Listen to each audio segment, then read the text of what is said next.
Good morning friends. तो आज की क्लास में अपन डिस्कस करने वाले हैं ग्लाइकोलाइसिस। बहुत ही प्यारा सा टॉपिक है, तो इसको समझने का प्रयास करते हैं क्या है ग्लाइकोलाइसिस। तो ग्लाइकोलाइसिस में बेसिकली क्या होता है, ग्लूकोज का ब्रेकडाउन होता है। ग्लाइकोलाइसिस में क्या होता है, ब्रेकडाउन ऑफ ग्लूकोज।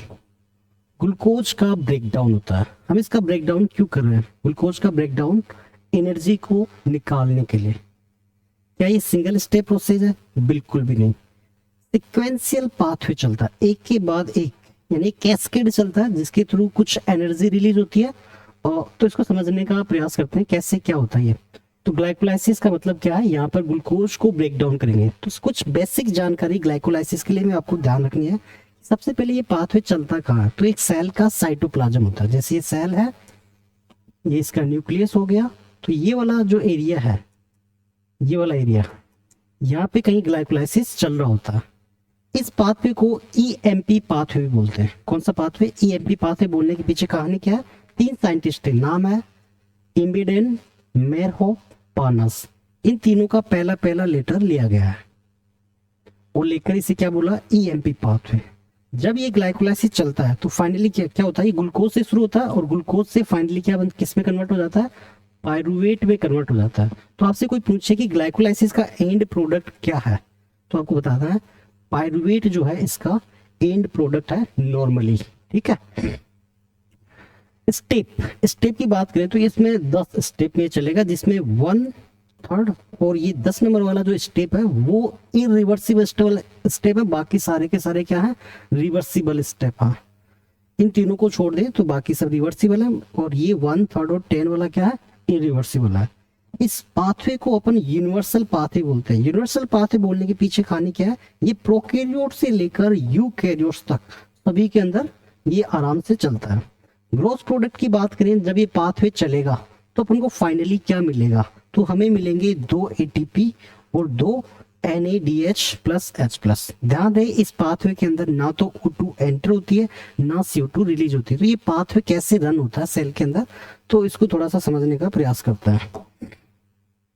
तो शुरुआत कैसे होगी, शुरुआत मैंने बताया कि सबसे पहले क्या होगा, ग्लूकोज।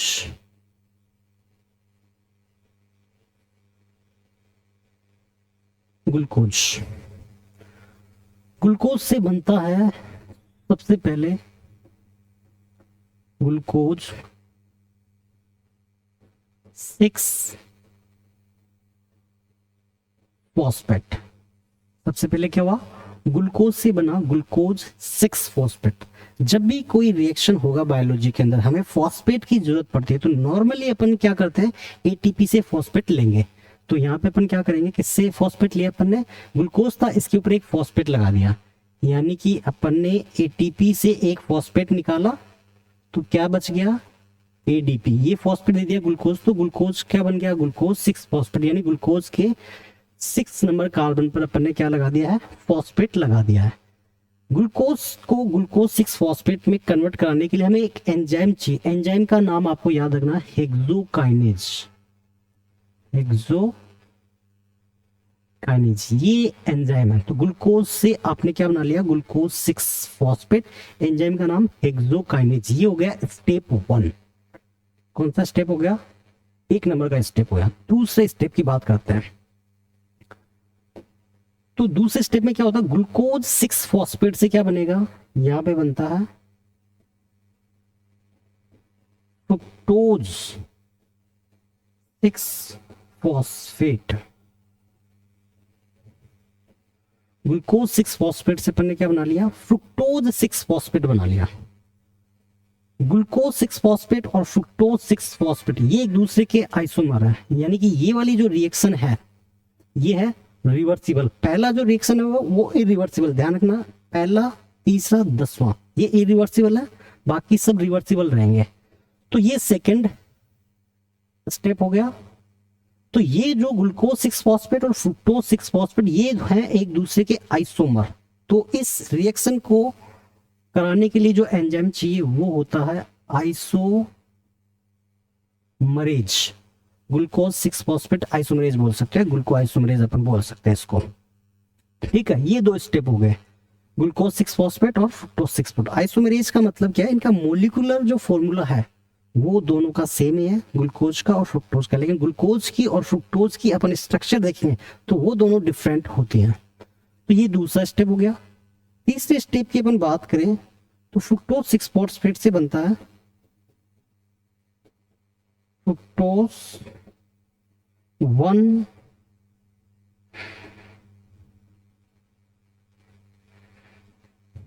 Fructose 1,6 bis phosphate. क्या बना, fructose 1,6 bis phosphate. Bis phosphate आपको बाई फॉस्फेट या डाई फॉस्फेट नहीं बोलना है। बाई और डाई का मतलब क्या होता है, बाई और डाई का मतलब होता है कि फॉस्फेट अगर इस प्रकार से लगा है तो अपन बाई और डाई बोलेंगे, बट फॉस्फेट ऐसा नहीं लगा, फॉस्फेट लगा होता है अलग अलग पोजीशन पे। ये 1 नंबर का पोजीशन है और ये 6 नंबर का पोजीशन पे, इस प्रकार से फॉस्फेट लगे होते हैं। तो मैं क्या बोल रहा हूँ, फ्रुक्टोज 1,6 बाई फॉस्फेट ना बोलकर बिस फॉस्फेट को बोल रहा हूँ, क्योंकि फॉस्फेट का पोजीशन जो है कार्बन पर अलग अलग कार्बन है, कार्बन नंबर 1 और 6 है। अगर एक ही कार्बन पर या 1 नंबर के कार्बन पर या 6 नंबर के कार्बन पर ही 2 फॉस्फेट होते हैं तो मैं बाई और डाई का यूज करता। तो फ्रुक्टोज 1,6 बिस फॉस्फेट, यानी कि एक फॉस्फेट इसके पास था, एक और आ गया, यानी कि एक फॉस्फेट किससे लिया गया होगा, वो लिया गया है एटीपी से। तो ये भी कन्वर्ट हो गया एडीपी के अंदर, फॉस्फेट यहाँ पे आ गया। तो जब भी एटीपी का यूज किया जाता है तो एंजाइम का नाम आपको हमेशा ही याद रखना है। क्या याद रखोगे, काइनेज नाम आपको याद रखना है। तो यहाँ पे भी नाम हो जाएगा काइनेज, या बोल सकते हो फ्रुक्टोकाइनेज एंजाइम। तो फ्रुक्टोज 1,6 बिसफॉस्फेट, अब ये जो है ये 6 कार्बन शुगर ये स्प्लिट हो जाता है इसमें एल्डोल शुगर में। इस प्रकार से 3 कार्बन की शुगर में क्या हो जाता है, स्प्लिट हो जाता है। एक तो बन जाता है एल्डिहाइड PgAl, और एक बन जाता है कीटोन DHAP। पागल और धाप में ये क्या हो गया, ब्रेक। ठीक है, पीजीएल फॉस्फोगिल्सरेल्डिहाइड, ये एल्डिहाइड फॉस्फोगिल्सरेल्डिहाइड, और ये क्या है डाई हाइड्रोक्सी एसीटोन फॉस्फेट, ये कीटोन है, डाई हाइड्रोक्सी एसीटोन, एसीटोन मतलब कीटोन है, ये कीटोन बन गया, ये क्या बन गया, एल्डिहाइड बन गया। यानी कि ये 6 कार्बन का मॉलिक्यूल 3 कार्बन में ये ब्रेक हो गया, और ये दोनों भी क्या है, एक दूसरे के आइसोमर हैं। तो यहाँ पे एंजाइम का नाम क्या आ जाएगा, आइसोमरेज एंजाइम आ जाएगा। इसको कंप्लीट कराने के लिए जो एंजाइम होता है वो होता है एल्डोलेज। कितने स्टेप हो गए, 1 2 3। ठीक है, ये तो कैसे हैं, ये तो रिवर्सिबल है, हो गया, ये हो गया 4th और ये हो गया 5th हो गया। अब क्या होता है इससे, ये मान लीजिए ये वाला यहाँ पे कन्वर्ट हो गया, ये वाला इसमें भी कन्वर्ट हो सकता है, ये वाला इसमें भी कन्वर्ट हो सकता है। तो ये 2 मॉलिक्यूल आगे जितने भी बनेंगे वो सब कितने बनेंगे, 2 मॉलिक्यूल बनेंगे।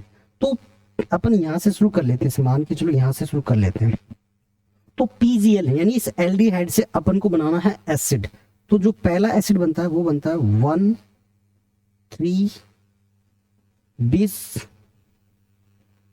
फॉस्फोगिल्सरेट। क्या बना आपने, 1,3 बिस फॉस्फोगिल्सरेट अपन ने बना लिया। तो यहाँ पे क्या था, एक फॉस्फेट ही था, एक फॉस्फेट 3 नंबर पे और आ गया, तो आपको एक फॉस्फेट चाहिए। तो आपको यहाँ पे क्या होता है, यहाँ पे ये वाली रिएक्शन होती है, यहाँ पे चाहिए अपन को इनऑर्गेनिक फॉस्फेट। तो ये इनऑर्गेनिक फॉस्फेट आया, 2 आएंगे, तो H2PO4 ये एक इनऑर्गेनिक फॉस्फेट है या फॉस्फोरिक एसिड बोल सकते हो। साथ में इसमें आता है NAD, 2 है, ये भी 2 है। ठीक है, तो यहाँ पे क्या बन जाता है, यहाँ पे बन जाता है 2 मॉलिक्यूल बन जाते हैं NADH+H+ के। यहाँ पे बोल दिया कि यहाँ पे मैंने 2 लगा दिया कि जितने भी मॉलिक्यूल आगे बनेंगे वो सब 2 बनेंगे। तो यहाँ पे जो एंजाइम इन्वॉल्व है वो एंजाइम है डीहाइड्रोजिनेज। एंजाइम का नाम क्या है, डीहाइड्रोजिनेज। कितना स्टेप हो गए, 6 स्टेप हो गए। ठीक है, अब अपन बात करते हैं 1,3 बिस फॉस्फोगिल्सरेट से आगे क्या होता है। तो नेक्स्ट पेज यूज करता है, अपने पास क्या था, अपने पास बन गया था 1,3 बिस फॉस्फो फॉस्फो गिल्सरेट 1,3 बिस फॉस्फो गिल्सरेट बन चुका था। अब अपन बात करते हैं 7 नंबर वाले स्टेप की। 1,3 बिस फॉस्फो गिल्सरेट से बनता है 3 फॉस्फो गिल्सरेट। क्या बनता है? 3 फॉस्फो गिल्सरेट, यानी कि यहां से एक फॉस्फेट निकल गया। अब वो फॉस्फेट कौन लेगा? वो वाला फॉस्फेट ले लेगा एडीपी। तो क्या बन जाएगा? यहाँ पे वो एडीपी फॉस्फेट लेकर बना लेगा एटीपी। कितने एटीपी बनेंगे? जितने भी मॉलिक्यूल बनेंगे वो सब, मैंने बोला कि दो दो, यहाँ पे 2 मॉलिक्यूल है तो 2, तो कितने एटीपी बन जाएंगे? 2 एटीपी बन जाएंगे। एंजाइम का नाम क्या याद रखोगे? एंजाइम का नाम याद रखना है काइनेज। जहाँ पे भी एटीपी का लफड़ा जाए तो एंजाइम का नाम काइनेज, एनएडीएच वगैरह का लफड़ा जाए तो एंजाइम का नाम याद रखना है डिहाइड्रोजनेज। अब ये जो स्टेप हो गया, ये स्टेप हो गया 7 नंबर का। अब 3 फॉस्फोगिल्सेट से बनता है 2 फॉस्फोगिल्सेट।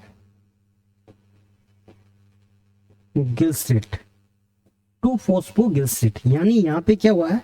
यहाँ पे फॉस्फेट का पोजीशन चेंज हुआ। पहले वो 3 नंबर के कार्बन पर था, अब 2 नंबर पे कार्बन। जब भी पोजीशन फॉस्फेट का चेंज होता है तो आपको हमेशा ही एंजाइम का नाम याद रखना, म्यूटेज। ये एंजाइम क्या करता है? फॉस्फेट का पोजीशन चेंज कर देता है। ठीक है, तो ये वैसे ये रिएक्शन कौन सी है? ये दोनों ही रिएक्शन क्या है? रिवर्सिबल है। ये 8 नंबर का स्टेप हो गया। उसके बाद में 2 फॉस्फोगिल्सेट से बनता है फॉस्फो इनोल पाइरूवेट। ये 9th नंबर का रिएक्शन है। एंजाइम का नाम आपको याद रखना है इनोलेज। एंजाइम का नाम यहाँ पे क्या रखना है? इनोलेज, क्योंकि आपने क्या बनाया है? आपने बनाया enol, phospho enol phospho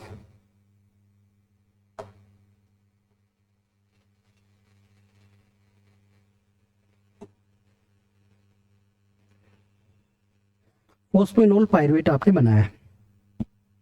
enol बनाया तो इनोल के लिए इनोलेज एंजाइम आ गया। ये फाइनली लास्ट स्टेप है 10 नंबर का। यहाँ पे क्या होता है?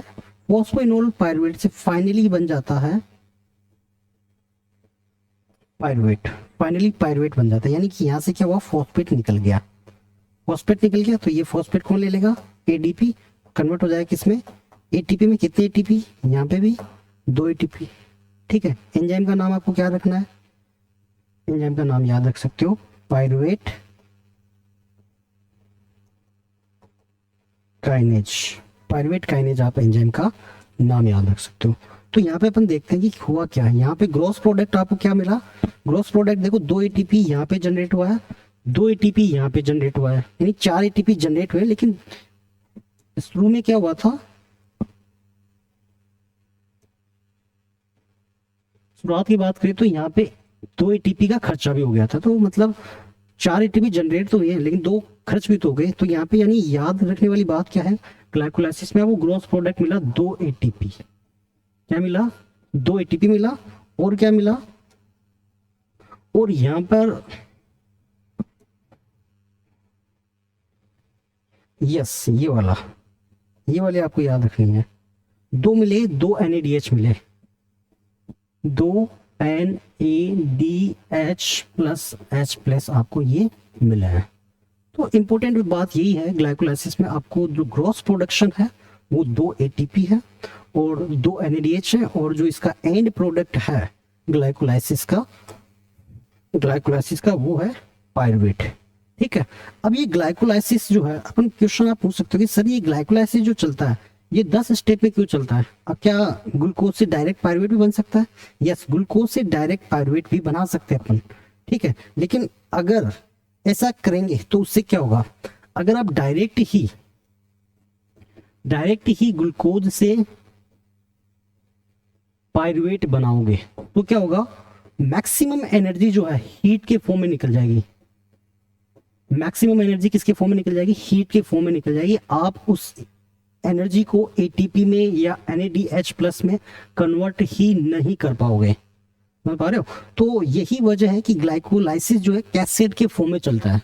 जितना भी मेटाबॉलिज्म है वो सिंगल स्टेप रिएक्शन नहीं है, ये मल्टी स्टेप रिएक्शन है। ये कैस्केड के फॉर्म में चलते हैं, एक के बाद एक रिएक्शन आती है जिससे उतना ही एनर्जी रिलीज हो जिससे कि अपन उसको एटीपी में कन्वर्ट कर पाए। अगर ये सिंगल स्टेप रिएक्शन होता तो पूरा का पूरा एनर्जी किस में निकल जाता? हीट के फॉर्म में निकल जाता, आप एटीपी बना ही नहीं पाते। आई होप आपको ग्लाइकोलाइसिस समझ में आया होगा। Thank you.